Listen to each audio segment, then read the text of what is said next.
So today we have three great speakers joining us from AVer Information Inc. And another speaker is coming here because he spent a lot of time preparing all the great contents for you. So he will be here, I think, in 2 seconds or coming up. It's fine. He's a VP. He's a VP. Vice presidents always have a tendency to run a little late. It's okay. But we have Charles Montoya here joining guys from Sales and Marketing Director. And we also have Ray Crisologo, National Sales Director. Good job on the last name, by the way. Thank you very much. Yeah, that's a tough last name. That one's one of the difficult ones. I prepare. Okay, now let's give a warm round of applause to welcome them for the great presentation. Enjoy. Hello. Good morning. All right, come on, let's get loud. Good morning. I got to get going here. I woke up way too early for this thing, so you guys got to help me. I'm not a morning person. Welcome, everyone, to second period, Zoomology. Here we are. We're going to tell you guys about the 21st century classroom and how the tools nowadays probably would have made me a better student back then when I went to high school, but nowadays kids have all kinds of different things. So we're going to share a lot of that stuff with you and hopefully get you a lot of this is going to rely on you guys. We love you guys' participation. If you guys notice, we handed out badges. How many of you guys have these? Yeah? Anybody missing a badge? All right. Uh-oh, where's Amanda? Amanda, can There you you help go. us out here? No, can you help us out? What's this one? Oh, okay. There's our. Oh, man, our there's an lovely old faces. picture of me. Yeah. So whoever doesn't have a badge, Amanda will give you guys one. So basically what I want you guys to do is put these badges on, and this is going to represent what team you're part of. So if you're part of the orange team, purple team, whoever, the more you participate, the more points you get. And we actually have an app that we are going to show up on here that you can actually see your points. So if I go to this app right here, you'll see all of us. You'll see all the teams. You guys are all right here, and I can even keep track on my phone. So even while Charlie's presenting, the more you participate, the more points you get, the more prizes we can hand out. So that's what we're looking for, all right? All right, we'll come back to this. Okay.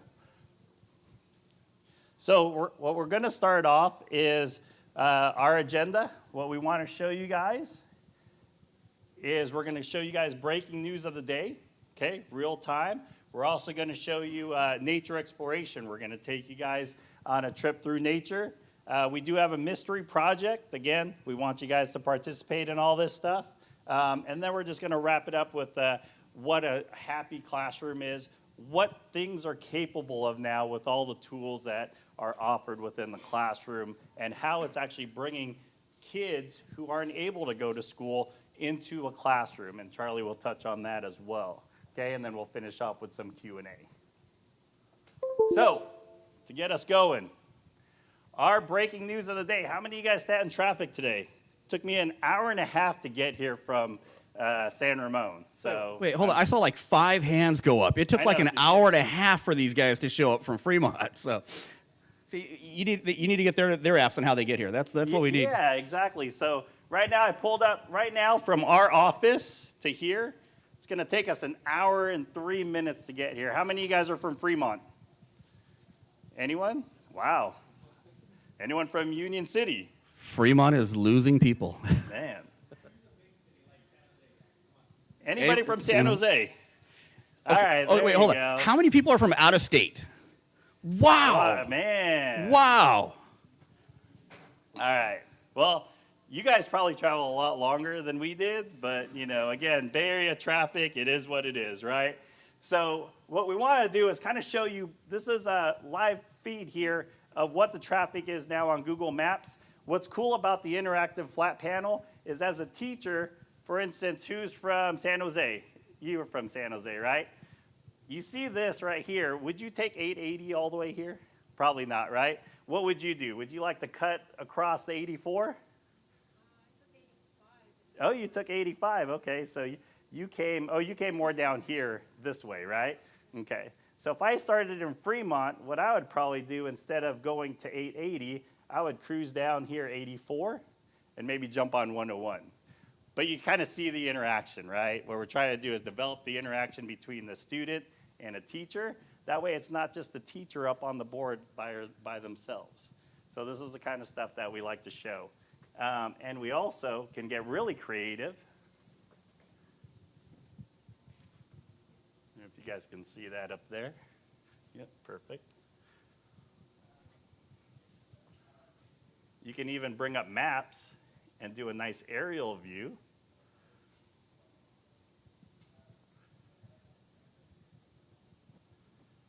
Okay. And now you can really get creative, right? You can start playing, I think Ty. See, Ty is back there. He's our VP of Sales and Marketing, also our classroom security. So he's kind of, watching out for everything there. But he likes to call it the, what is it? What Minority Report. Minority Report effect, right? So you guys remember? How many of you guys see Minority Report? All right, so you remember how they were just messing around with the screens and stuff? That stuff is coming to be reality now. So we're going to do a little plug-in here. There's our office. How many of you guys are from the Bay Area? You guys know where this is? Corner of Mission, 680, 880 interchange. Yeah, there you go. He's shaking his head. He knows where we're at. We're the old Fry's building, so a lot of you guys will know that, right? So that's where we're located. And that, again, what we wanted to show is more of, this is stuff that's being brought into the classroom, okay? So that was our breaking news. Okay. So we'll come out of here. Sure. Take it away, Charlie. Thank you. Actually, I could get Amanda just to text our friends, let them know we're calling them. So here's where I've been in video for 17 years now. You can tell by all the gray hair. That picture they put up on me, that was like 6 years ago and 3 kids ago as well. But video has changed so much to where companies like Zoom today has made it so interactive, so simple to be able to connect with people, that I think the classroom has been able to evolve and develop as well. So with the Zoom app, we're able to bring in other locations and other companies out there. I think they're joining us now. Oop. There we go. Can you guys hear us? Hear us? Let me make sure. Yeah, there you are. Ah, great. We can't see you though. No. Oh, hold on a second. There we go. Now, can you see everybody? Everybody wave. Everybody wave. There, can you see everybody? All right. So these are our friends at the Oakland Zoo. And what we wanted to do is show you what distance learning is about and what can be done, and it's simple and easy to bring people in. They literally are just on their laptop, logged in, pushed one button to join the call, and now we're able to have them. And you guys got some extra friends with you, right? You got some people that you brought along with? Absolutely. Of course we did. It's the zoo, you have to. Okay, well, it's not just animals, but we do have some of those. But since it's about that time of year where everybody's talking about spooky things and creepies and crawlies, we of course want to show you some of our cool bio facts and some animals and why they're not so creepy and crawly and scary and how we can appreciate them around now. So the first animal we have up is one that a lot of people are scared of, and we'll give you some time if you want to ask some questions, you can do that. But we're all ready to answer questions, and you can meet our first friend.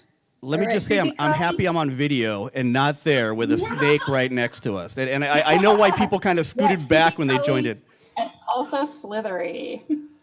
So this is our California king snake. This is a native species for us here in California. And this particular guy, his name is Grover. Now, a lot of people are worried about these guys. I don't know, they slither, it's an unnatural movement. But this particular species is really important for us here in California. They actually help control one of the least favorite species of all snake species around here. These guys can eat rattlesnakes. So that's one of the favorite things we like to teach kids about. California king snakes are actually immune to rattlesnake venom. So they will go after them. They can fight with them. They will not succumb to their venom. So generally the king snake wins. And they'll actually eat that rattlesnake after they've taken it down. Well, I think now we know why they call it a king snake, right? I mean, it kind of dominates. Exactly. Yeah, that's how he gets his name, because they're the king of the snakes. Now let's see if I can get you guys a good look at his tongue. How well will that focus? So snakes, well, he's sticking it out. Snakes use their tongue for something totally different than we do. We use our tongues, obviously, to taste things. Snakes use their tongue for what we actually use our nose for. So snakes use their tongue for smelling. So when he's flicking his tongue out, he's actually smelling the air around him, trying to get a good idea of what's going on in the room, what people hear, what other animals might be here. If there's any good food for him, his favorite would be, if he's not going after rattlesnakes, mice or other small rodents. All species of snakes are big on those, and this guy is no exception. That special tongue, I don't know if we can see it on camera, but is actually forked. So it splits at the end and goes in two different directions, and that allows him to even more precisely locate his prey. So he can tell which direction the smell is coming from, even more accurately than we can with just our two nostrils right next to each other. He's got essentially flared nostrils at the end of his tongue, so he can tell which way the smell's coming from. Let me ask a quick question to the audience. And this was posed to me yesterday by Amanda, actually. What would you rather be trapped in a room with? Spiders, mice, or snakes? Can I get a hand if people are scared of spiders most? No? A couple spiders? Okay. Mice? A couple? Snakes? I take it everybody else is going to be afraid of snakes. See, snakes just have such a bad rap. It's unfortunate for them. And they do. Yeah, they're a really important part of the ecosystem. You wouldn't have to worry about those mice if you had enough snakes around. If you had the snakes around, you wouldn't have to worry about the mics. That's a great reason to have them. So that's awesome. Do we have anything else over there that you wanted to show as well, or? Yeah, I'm going to pass it back to Felicia, and she's going to show you our next friend. Hold on a second. Okay, that one I can stay away from. The king snake was okay, but that one. If you bring mice out next, and then everybody will be afraid and walking out of the room. Yeah, exactly. You are a brave, Well, brave woman. Well, we'll see how long I can stand here and hold her. This is our Chilean rose-haired tarantula. And so many cool things about tarantulas. Number one, the way they move. Check her out. She's kind of waving around at you guys a little bit right now. She's touching me with the ends of her feet. So she has these cool sensory hairs all over her body. So as I'm talking, as she's touching and moving things, she can feel stuff. So this is a female. I said she. And females can live pretty long. It's pretty cool. They can live up to like 20 years or more, which is amazing for a spider. She's really being calm and great for the camera right now. She's not moving around too much, which I appreciate. But so many things about them. There's all kind of tarantulas all over the world. This one we would find in the southern part of America. So Just please so tell me, cool. is that as big as they get, or do they get even larger than that? She could probably get a little bit bigger than this. Some get really large, almost the size of a plate. Depends on the type of spider it is. And what I think is really cool about the way they move is they move by basically hydraulics. So we're going to actually look at a tarantula molt. So as she grows and gets older, she can shed off the entire outside of her body. And so these are pieces of shed from, this one's actually from her, and this one's from a different tarantula. So I'm going to say what everybody else here is thinking. Ew. It's pretty crazy, huh?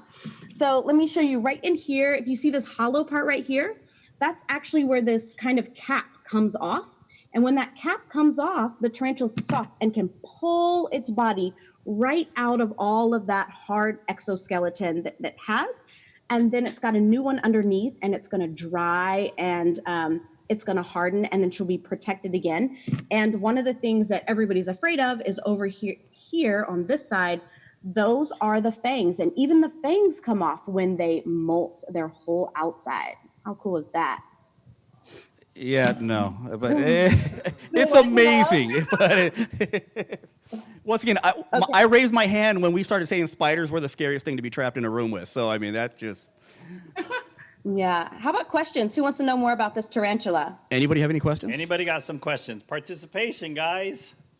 Any questions? I think we got a shout out. Oh, there we Got go. one right there. She's coming. How often do they shed? Oh, that's a great question. It kind of depends on their age. When they're younger, they shed more, so they can shed maybe up to 4 times a year. As they get older, they're going to shed less. It also depends on how much they're eating. So she needs to be well fed to make sure that she is growing so that she can shed. Maybe I missed it, and maybe I don't want to know. But what do they eat besides other insects? Oh, Yeah, great question. She's actually really cool. Moving over to the speaker right now. I think she likes your vibrations. I'm so happy about that. They like, yeah, this type of spider actually eats other insects. So here at the zoo, she's going to get crickets and things. In the wild, it could be even small mammals like mice. If it's a really big one, like a bird-eating tarantula, then they're going to eat birds and larger mammals and maybe even other spiders. Yeah. And let me just say something for a guy that's been in video for 17 years. You know what I love is when people are in the background and they're trying to hide. But we can see you. Trust me, we can see you back there. You don't need to hide. It's okay. She was right over here in this area. Oh, we got a question in the back. Very cool. Do tarantulas make webs? Good question. That's a great question. That's a great question. Yes, they do make webs. They use the back part of their body, their spinnerets, and some of them will lay webs on the ground, and it's actually so that they can feel things that are moving around as they're coming closer to their dens. And some of them are called trapdoor spiders. This type of spider, she'll lay some webbing on the ground, but she doesn't make like a big web and sit in the center of it like you might see a garden spider. Yeah. Great question. Great. Any other questions? Oh, we got one more. How many eggs? How many eggs does the female spider look? Oh, look at that one. Yeah, that's a stumper. Actually, throughout their life, they can lay hundreds of eggs, but it depends on the type. So this one's probably closer to like 20 to 50 eggs. And yeah, it's really interesting to think about it because it goes into an egg sac. And then all of those little baby spiders are going to be protected by mom. So she's going to watch them really closely. And then after they're hatching, then they're going to start to kind of spread out. Some spiders will actually let all the babies come up on their back and they give them a piggyback ride for a while until the babies take like their first molt. So I got 6 kids. My kids have typically been on my back till they're about 22, 23 years old. So I'm hoping that they don't have to hold them that long. Yeah, we can totally relate. Absolutely. Well, there's one thing that Caitlin didn't show everybody. When she was talking about snakes, we always ask people if snakes have bones. And so instead of asking, I'm just going to show you, look at this really cool picture of a skeleton, all those bones. They have hundreds of bones. So it's pretty amazing sometimes to be able to look at the inside and look at the biofacts of things. We love being able to show kids and adults too, all the things we can learn about animals and appreciate them. Awesome. Hey, I got one question for you completely outside of animals. Do you guys typically do this normally or something that you guys offer as a service? This type of program, like Sure. talking to people in Zoomobile? Yep. Yeah, absolutely. So we will travel. We'll take about 4 to 5 of these animals and we'll go to like libraries, schools, even birthday parties, and we'll do public programming. So it's really amazing. It's great for community outreach. I just say that because I think there's a lot of schools out there that are looking for different ways to bring people in. I've worked in Southern California for a long time and worked with schools out that way. And especially in the state of California, there's a lot of programs to where you can get the Oakland schools, you can get the ports department. There's a lot of different programs out there that you can bring the technology of video conferencing into the classroom and be able to get more information. We all know that the cost of busing kids from one location to another is extremely expensive. This Absolutely makes it really simple and easy to get them in the classroom and get them up close and personal with them. So I really appreciate your time. We thank you for everything that you did for us today. Thank you very much. Thank you for You're very welcome. Thank you. giving me nightmares today. I appreciate it. All right. Thank you so much.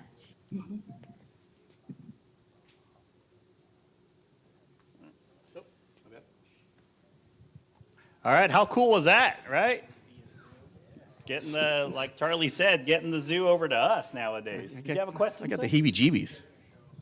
Yeah, the technology question. Oh, Sure.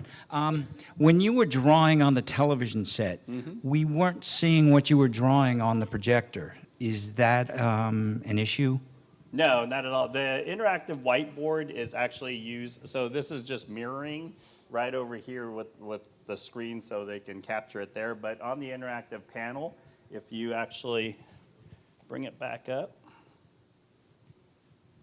okay, and we do a mark, it will show here on the panel, but because we have an extended screen, it just doesn't show on that one. Is there a So, way to do it without the extended screen? Say that one more time. Well, I'd like to see what you're drawing. If I'm in a class and the students can't see that TV set, how are they going to see what you're pointing to or directing? Yep, and that's because we were in a demonstration today, so we're Right. using an extended screen so people can see more of the video aspect of it rather than just a whiteboard. But when when this is in a classroom environment, you can actually really, when you can come up and you can actually see all of the annotation pieces to it. That So- would be just on the television? Yeah, just on the interactive. There's flat no way panel. to show it on a second screen? No. Okay. Yeah. Okay. Good question. Yep. What's the largest display size you guys have for this? 86. Yeah, it comes in 65, 75, and 86. With the interactive whiteboard, could you utilize the Zoom tool annotate, like actually do it then, and then go ahead and utilize that so that way it could project on the screen? Good question. You're talking about using the Zoom? So actually in annotation on Zoom, the Zoom? so if you're annotating with the interactive whiteboard, I'll actually let drawing on there, and then at that point it will show up on the screen there because it's, If you install the Zoom room for touch, Yep. then it will show on both, yes. okay, thank you. On the microphone. Great questions, thank you all. Any others? It's good. Give you guys a ring pop for all that stuff here. Get a little sugar going. Okay, so that was our, like I said, that was cool to get the zoo coming to us here. Now what we want to show you is actually a teacher, and we're going to play a game. So this is, how many of you guys know 20 questions? It's not going to be that long. It's not going to be 20 questions. But what we want you to do is we're going to play this video, and we want you to guess where she is. So we'll go ahead and get it going. Hey Zoomtopia folks, my name is Mrs. Huff and I'm a second grade teacher in the Bay Area. I just wanted to give a quick shout out to AVer for hosting this breakout session at Zoomtopia. In my classroom I use mainly 2 AVer products. I have a touch panel that I love and a wireless document camera. They made a huge difference for me in my teaching and I've only had them since June, so I'm still in the early stages of really using them in my classroom.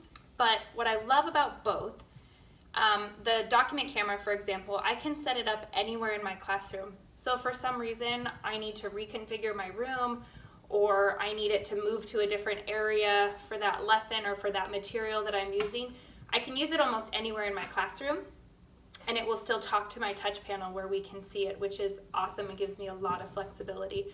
And the touch panel itself is on a movable base, so I can use it anywhere in my classroom that I would theoretically need to, as long as I'm near a power source. And I love that I can configure my classroom any which way. In the past, I had to decide where my desks went, where the areas of my classroom went based on where my fixed projector screen was. And that was really limiting in terms of seating arrangements and just a lot of different factors. So I love now that I have that flexibility.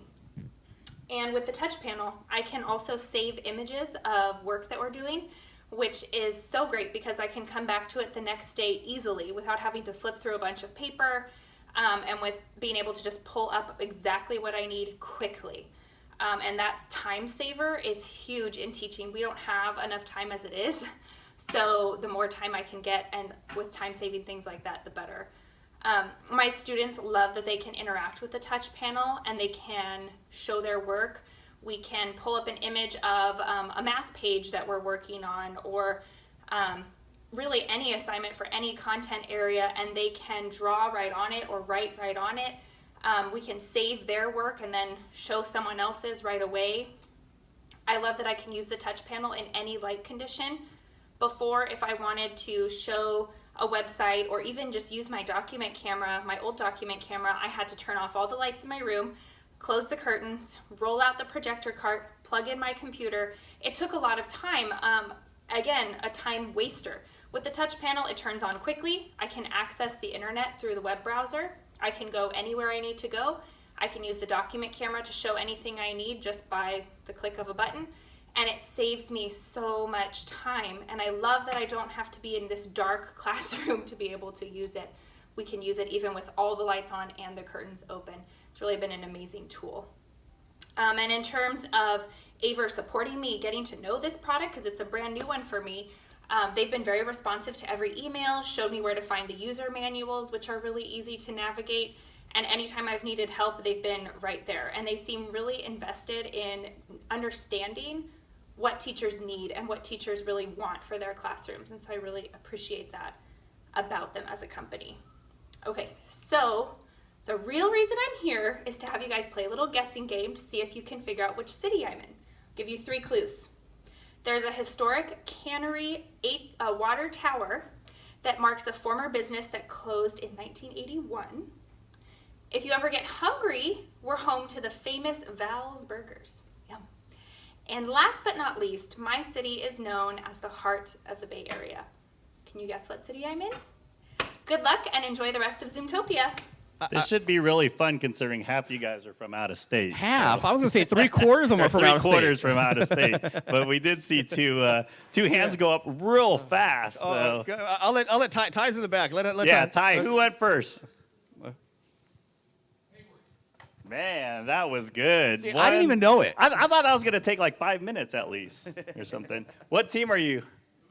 Blue team. Who here is a part of the blue team? All right. 1, 2, 3. Okay, good. So we'll give that's big points right there. So again, that was we wanted you guys to hear from a teacher who actually is using the products in the classroom and how they're implementing it.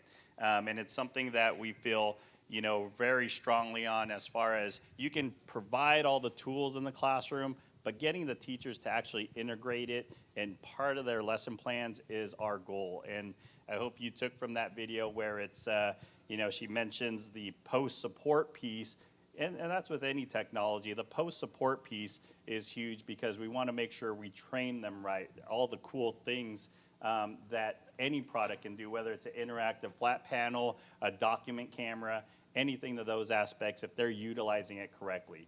These schools spend, a ton of money on technology, getting all these classrooms upgraded. So when they're used to their potential, a lot of light bulbs go off. So, that's what we really hope to bring to that 21st century classroom environment. So to hear from a teacher who firsthand has these products in their classroom is always a powerful thing for us. Okay. And so, and just to kind of piggyback off that with Ray, really what we wanted to show today was just a lot of different applications that you can use in the classroom, right? A lot of different ways that you can bring students in and bring outside people in. And one thing that I want to talk about is something that was kind of near and dear to my heart. So oops, I'm sorry, my bad. Was it now? It's actually been a year. So it was August of last year. I'm in sales. I got a web hit on our website from a father from Georgia who said, hey, look, I have an issue. My daughter's in the 2nd grade, and we just found out she has leukemia. And she doesn't want to miss school, right? Her first 2 years in school, she's never missed a day of class. I want to keep that going, right? While she goes through a treatment, I want to make sure she can be there. And originally, the only thing he knew was H.323. He knew traditional video conferencing. Well, let's be honest. The school wasn't going to be able to pay for it. He wasn't going to be able to afford it, and it was too difficult. It was too frustrating. So I said, well, hold on a second. Let's try this a different way. Let's come at this at a different angle. I said, let's try Zoom, right? I'll provide the camera. I'll provide the speakerphone for the classroom. And the simple Zoom app on your daughter's desktop and on a laptop at the school, that's simple. That's easy. He went there to the school, set it up, had them up and running in about 10 minutes. And from September of last year till June of this year, she spent over 9,000 minutes of attending the class from her bedside and from her home. And you can see, they sent me a couple pictures of this. This was actually the entire class doing a little headband day for her. Go to the next one. So I say this because I always feel that this is a part that's been missing in video for the longest time. I've been doing video for 17 years. I'm an old timer in this. I remember when video conferencing was being done over ISDN lines, right? I remember the original Polycom, and we've always been preaching about how simple and easy video is going to be, how we can bring multiple people into the calls. And I'll be honest, and I tell this to the Zoom reps all the time, it's been a lie. I hate to say that. It's been a lie for the last 15 years, up until Zoom came out. If I wanted to do this when I was back in my traditional H.323 days, just trying to get through the firewall at a healthcare provider? Are you kidding me? Right? And also trying to set up the firewall at the person's house. It wasn't possible. It wasn't easy. The way Zoom allows you to do video conferencing today is like nothing else that's on the marketplace, right? I preach this all the time. My cameras are great. I love talking about my cameras. But at the end of the day, the Zoom application is what makes everything run. The Zoom application is what helped that little girl be a part of her class for an entire year, right? And these are things that I try and when I talk to our educational team is go, education needs to be learning about this. Education needs to understand this because they can reach so many more people and so many more students that don't have the ability to come to class today, right? I remember big dreams and big visions back in the day of trying to get underage teenage girls that were pregnant to class, right? Well, let's do it over video conferencing. Couldn't get it done. You know what? Zoom can do it today. How do we get kids that are in the hospital to be a part of the classrooms? You can do it with Zoom today, right? The Zoom application is so strong and so powerful that we really need to re-examine our vision for what education is about and how we reach students today. I know my kids, they actually spend more minutes on video than they do actually on talking on the phone, it seems like. Kids love this stuff. Kids are drawn to being a part of video conferencing calls. So I would tell you, take a look at your own classrooms, take a look at your facilities, and really give things like this a chance because they can work and they can be successful and they can really help and enrich the lives of a lot of people. So I'm going to leave it on that and ask if there's any other questions we might have. No, nobody? How many teachers we got here? Anybody from the? How many from educational space? Yeah. Wow. Okay, nice. How many people do video conferencing at the educational space today? Good amount. How many are doing traditional video at the educational space? H.323. Oh, I feel bad for you guys. It's tough. It's tough. Yes. I have a question again about the display. Sure. This may be a dumb question, but this works whether you are using a Windows machine or a Mac. That actually is Windows in. Yeah. Oh, I'm sorry. Go ahead. That's Windows, yeah, but any external like PC or Mac, you can just connect it and it'd be And everything's okay. source. I just want to make sure of that. Absolutely.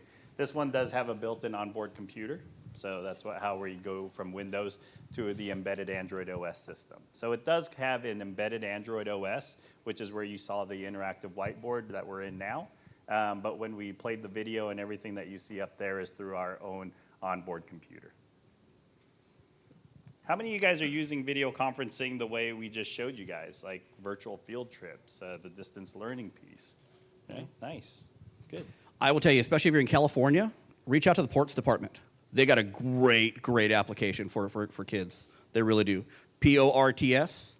They will take you on a virtual field trip of almost any national park or beach. They actually got a cool little John Deere cart that they take out to the ocean. They take the beach. That's really cool too. So things like that. And I say this as a father of 6 because I'm always trying to see how the You have technology. 6 kids, 6 Charlie, kids. I think. I know. I think that's what made it. That's great what made here, it. Yeah, not so much the job. But at the end of the day, it's a matter of what can we do to help them learn more? What can we do to help them retain more? I heard in one of the conversations earlier where people retain a whole lot more from what they see than just from what they hear or read. Well, video conferencing allows you to do all of that, right? Allows you to help it bring it into the classroom and see it. It's more cost affordable than ever before. So, Any other questions? I don't know. It's hot in this room, though, man. I'm sweating like crazy. Maybe the Long sleeve shirt, too. Spotlight feature. Well, thank you guys so much. Again, we hope, we invite you guys, to come up after the session here, come up to the board if you guys do want to take a look at it, you want to see anything else. We also have our booth out there. You're more than welcome to come there, play with the panel, anything you guys want, but we really appreciate the time. We hope we showed you guys some stuff that is something you can go back and now implement in whatever university or school district that you're in, and that we can, put all these technologies together. So thank you guys very much for the time. We really appreciate it. Yep. Thank you very much.